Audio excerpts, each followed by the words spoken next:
समस्त समादृत महानुभावों के पाद पद्मों में प्रणिपात करते हुए मैं गिरिधारी मिश्र श्रीधाम अयोध्या से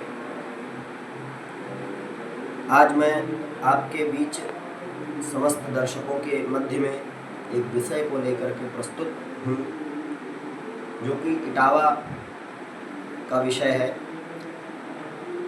और तथाकथित लोग सोशल मीडिया के माध्यम से बहुत सारे लोग आजकल बोल रहे हैं। क्योंकि सोशल मीडिया एक ऐसा माध्यम हो गया है जिसका जो मन में आ जा रहा है वो वही बोल दे रहा है। वाणी पर कोई लगाम नहीं है और शास्त्र के विषय में कुछ जानकारी भी नहीं है, शास्त्र का सा नहीं आता है, लेकिन शास्त्र के विषय में मुक्त कंठ से बोलने चल देते हैं। ऐसे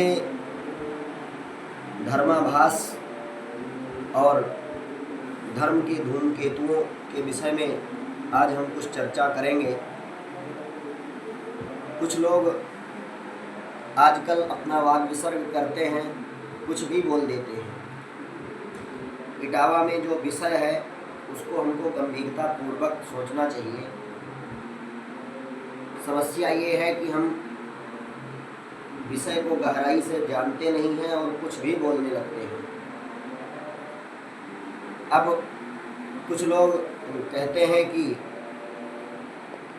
यादवों को क्यों नहीं अधिकार है, अन्य वर्गों एवं जातियों को अधिकार क्यों नहीं है।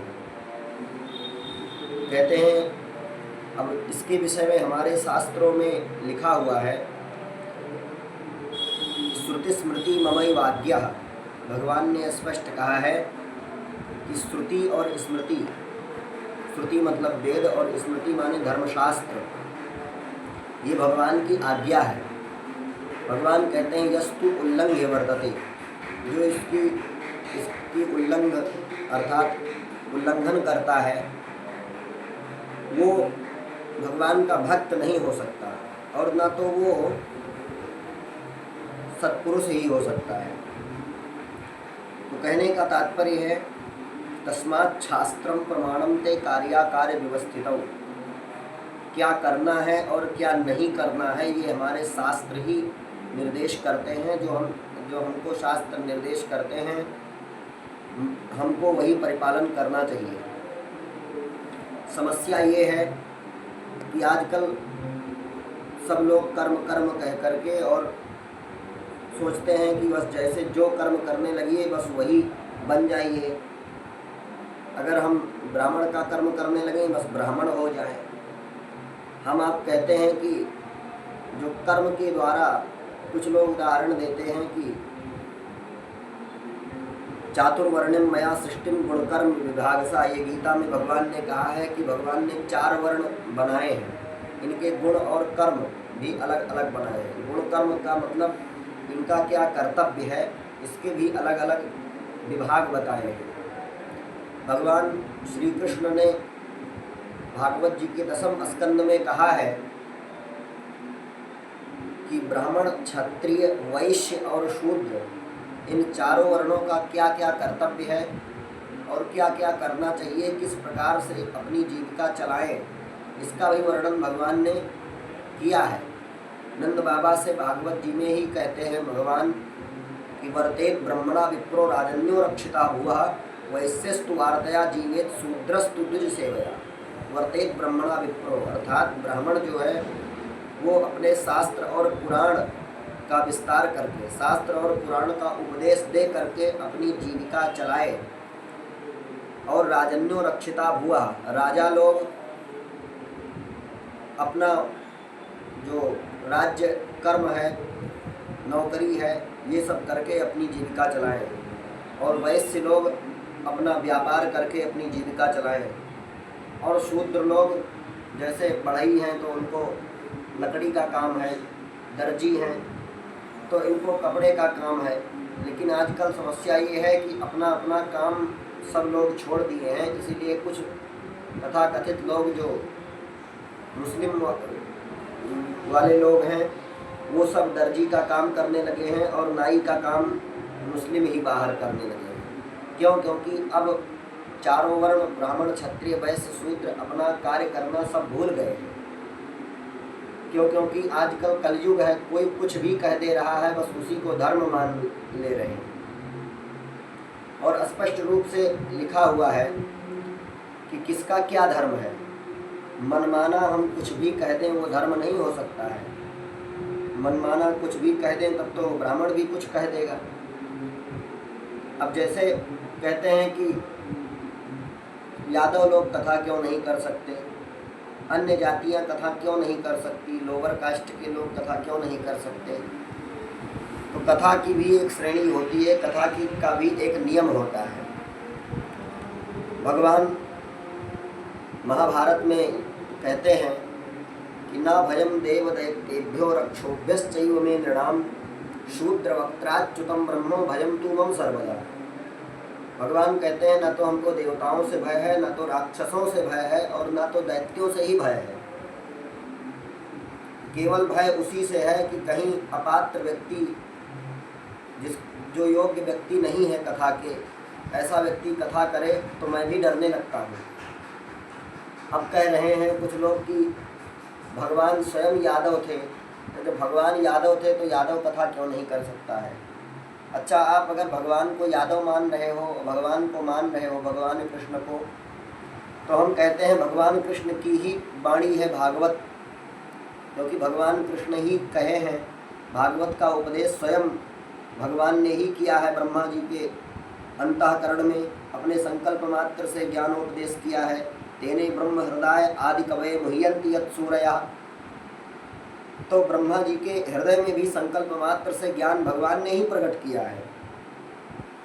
तो जब भगवान को आप मान रहे हो, यादव हैं, तो वही भगवान ने ही तो उपदेश किया है भागवत जी को, तो भगवान को मान रहे हो, उनके उपदेश को क्यों नहीं मान रहे हो। दूसरी बात। और तीसरी बात, तुम ये कह रहे हो कि मनुवादी, कि ये सब जितने ब्राह्मण हैं सब मनुवादी हैं। हम उनसे कहना चाहते हैं, जो मनु के संतान हैं उन्हीं को मानव कहा जाता है, और मनु को अगर आप नहीं मान रहे हो तो इसका मतलब तुम मनु मानव हो ही नहीं सकते, तुम तो गधे के इंसान हो गए। क्यों? क्योंकि तुम मानव को जब मान ही नहीं रहे हो, मानव जो मनु के संतान हुए उन्हीं को मानव कहा जाता है, और तुम उसको मनुवादी बता रहे हो, इसका मतलब तुम मनुष्य नहीं हो सकते हो। दूसरी बात ये है कि ये अगर तुम अपने आप को यादव बता करके और कथा कहने जाते तो दूसरी बात थी, तुम ब्राह्मण बन करके गए हो कथा कहने के लिए। पहली बात, अगर तुमको कथा कहना है तो ब्राह्मण बनने की क्या ज़रूरत है। इसका मतलब तुमको मालूम है कि ब्राह्मण बनेंगे तभी लोग कथा करवाएंगे, तो ब्राह्मण बन करके तुम कथा करने क्यों जा रहे हो जब ब्राह्मणों से इतनी जलन है। और दूसरी बात, क्या करना चाहिए और क्या नहीं करना चाहिए, शास्त्र में भी कथावाचक के लक्षण बताए गए हैं कि कथावाचन किसको करना चाहिए। तो स्पष्ट कहते हैं श्रीमन्नारायण जय श्री राम। श्री सूत जी महाराज कहते हैं कि विरक्तो वैष्णवो विप्रो वेद शास्त्र विशुद्धकृत दृष्टांत कुशलो धीरो वक्ता कार्योति निस्पृहा। विरक्त होना चाहिए, अर्थात संसार से मन अनासक्त हो, और वैष्णव हो, वैष्णव माने भगवान का भक्त होना चाहिए। और विप्रो, विप्रो माने वहाँ पर ब्राह्मण ही शब्द लिखा है, कहीं अन्य वर्ग संप्रदाय की बात नहीं की गई है कि कोई भी लोअर कास्ट का भी कथा कह सकता है। तो विरक्तो वैष्णव विप्रो वेद शास्त्र विशुद्ध, जो शास्त्रनिष्ठ हो, चूड़ांत मनीषी हो और शास्त्रों के विषय में तत्ववेत्ता हो, उसको कथा करने का अधिकार है। और यहाँ तक कि जो ब्राह्मण होते हुए भी अगर ब्राह्मणोचित कर्म नहीं कर रहा है, ब्राह्मण अपना कर्म नहीं करता है, उससे भी कथा नहीं सुननी चाहिए। तो हमारे शास्त्र जो कहते हैं वो धर्म है। कोई कुछ भी मनमाना कह दे तब तो मनमाना कोई कुछ भी कह देगा। जैसे कोई कहे कि हम सूर्य भगवान को नहीं मानते तो तुम ना मानो। कोई कहे कि बादल सूर्य को घेर लेते हैं, कोहरा जो है सूर्य भगवान को घेर लेता है, तो कोई कहे सूर्य भगवान होते ही नहीं है। तो ये तो उसकी मूर्खता है अगर सूर्य भगवान नहीं दिख रहे हैं। कोहरा हटेगा और सूर्य भगवान दिखेंगे। तो उस प्रकार से कहने का आशय ये है कि तुम अगर शास्त्र की बात नहीं मान रहे हो तो क्यों शास्त्रों की कथा कहने चले हो? तब जाओ संविधान की कथा कहो जा करके। जब भागवत की बातों को नहीं मान रहे हो तो उसी भागवत में अन्य जातियों के लिए निषेध बताया गया है, तो उस भागवत की कथा एकदम या तो करना छोड़ दो। और दूसरी बात, आजकल तथाकथित लोग भी कथा करने चले हैं जिनको कथा का नहीं मालूम होता है, कथा की क्या मर्यादा होनी चाहिए, व्यासपीठ की क्या मर्यादा होनी चाहिए। ऐसे ऐसे मूर्ख लोग, हेमराज यादव शास्त्री जैसे लोग जो धर्म का मजाक उड़ा रहे हैं, नौटंकी बना करके रख दिए हैं कथा पांडाल को, कथा मंच को। ऐसे लोग अपने आप को कथावाचक कह रहे हैं। धिक्कार है ऐसे लोगों को, जो उन लोगों को लोग बुलाते हैं, ऐसे यजमान को धिक्कार है जो ऐसे हेमराज यादव जैसे मूर्ख एवं नासमझ लोगों को बुलाते रहते हैं। ऐसे जो मूर्ख हैं, शास्त्रों का अनधिकृत व्याख्या और अशास्त्रीय प्रलाप करते रहते हैं, ऐसे लोगों को कभी नहीं बुलाना चाहिए। जजमान भी ऐसे हैं जो उनको, ऐसे लोगों को बुलाते हैं, हेमराज यादव जैसे लोगों को, कि नौटंकी, क्योंकि संसार में नौटंकी ही पसंद है लोगों को। भागवत कथा अच्छी नहीं लगती है, सब नौटंकी ही पसंद है। तो कहने का आशय ये है कि शास्त्र की बातों को मानना पड़ेगा। अगर शास्त्र की कथा कह रहे हो तो शास्त्र की बातों को मानना पड़ेगा। और दूसरी बात रही कि आप कहते हो कि कोई कुछ भी कथा कह सकता है। आप यजमान के यहाँ गए हो, यजमान का कल्याण क्या करोगे जब आप भागवत जी के शब्दों को नहीं मान रहे हो? आप मनमाना कुछ भी कह दोगे तो क्या वो धर्म थोड़े ना हो जाएगा।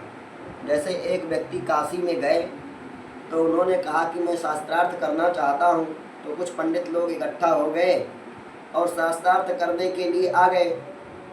जब आ गए तो जो शास्त्रार्थ करने गया था उसने कहा मैं एक शर्त पर शास्त्रार्थ करूँगा, अगर मेरी बात लोग मानेंगे तभी मैं शास्त्रार्थ करूँगा, केवल मेरी बात मानी जाएगी तभी मैं शास्त्रार्थ करूँगा। तो जो लोग शास्त्रार्थ करने आए थे उससे वो लोग हंसने लगे। उन्होंने कहा कि जब तुम्हारी ही बात मानी जाएगी तो वो शास्त्रार्थ नहीं हुआ। इसका मतलब तुम अपने मनमाने ढंग से किसी को भी धर्म बता दोगे तो क्या धर्म हो जाएगा? स्पष्ट शास्त्रों को अगर जो लोग पढ़े होंगे वो जानते होंगे। ऐसे ऐसे नेता लोग जिनको कुछ नहीं आ रहा है वो शास्त्र की व्याख्या करने के लिए चल देते हैं। वो क्या शास्त्र की व्याख्या करेंगे? शास्त्र का सा नहीं आ रहा है।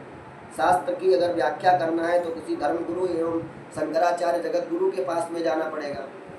ऐसे ऐसे लोग शास्त्र की व्याख्या कर रहे हैं जिनको शास्त्र का सा तक नहीं मालूम है। ऐसे मूर्खों को क्या समझाया जाए? जैसे कहते हैं कि अगर समुद्र में थोड़ा सा चीनी डालो तो समुद्र मीठा नहीं हो सकता है, क्योंकि समुद्र खारा का खारा ही रहेगा। तो जो व्यक्ति किसी की बातों को नहीं मानता है, न तो शास्त्र की बातों को मानता है, वो शास्त्र की बातों को नहीं मानता है तो वो मनमाना ही करेगा, आप चाहे जितना समझा लो। जैसे भर्तृहरि जी ने नित्य शतक में एक श्लोक बोला है कि अज्ञा सुखमाराध्या सुखतरम विशेषतः ज्ञानलो दुर्विदग्धम ब्रह्मा अपि नरम नरंजयति। कहते हैं जो कुछ नहीं जानता है उसको थोड़ा सा समझा दो तो वो समझ जाएगा, और जो अच्छा पढ़ा लिखा है उसको अच्छे से समझा दो तो वो भी समझ जाएगा। लेकिन ज्ञान लो दुर्विदग्धम, जो थोड़ा सा पढ़े हैं, एक दो अक्षर पढ़ लिए और अपने आप को शंकराचार्य समझने लगे, उनको ब्रह्मा जी भी नहीं समझा सकते हैं। ब्रह्मा अपि नरम नरंजयति। इसलिए कहते हैं मूर्ख की कोई भी दवा नहीं होती है। शास्त्रों में मूर्ख बताया गया है कि मूर्ख की कोई भी दवा नहीं है। तो ऐसे लोगों के लिए कोई भी दवा नहीं है जो दूसरों की बात नहीं मानता है, न तो शंकराचार्य और जगत गुरुओं की बात ही मानेगा और न तो शास्त्र की ही बात को मानेगा। कोई कुछ भी करे वो धर्म नहीं हो सकता है। अपने मनमाने आचरण करने लगे वो धर्म नहीं हो सकता है। धर्म वो है, बोले वेद प्रणहितो धर्मो, जो शास्त्र कहते हैं वो धर्म है। शास्त्र हमारे राष्ट्रपति हैं। राष्ट्रपति मतलब जो राष्ट्रपति कहेंगे वो बातें लागू होंगी, उसी को मान्य हो किया जाएगा। इन्हीं शब्दों के साथ वाणी को विराम। समस्त दर्शक जनों को सादर जय सिया राम।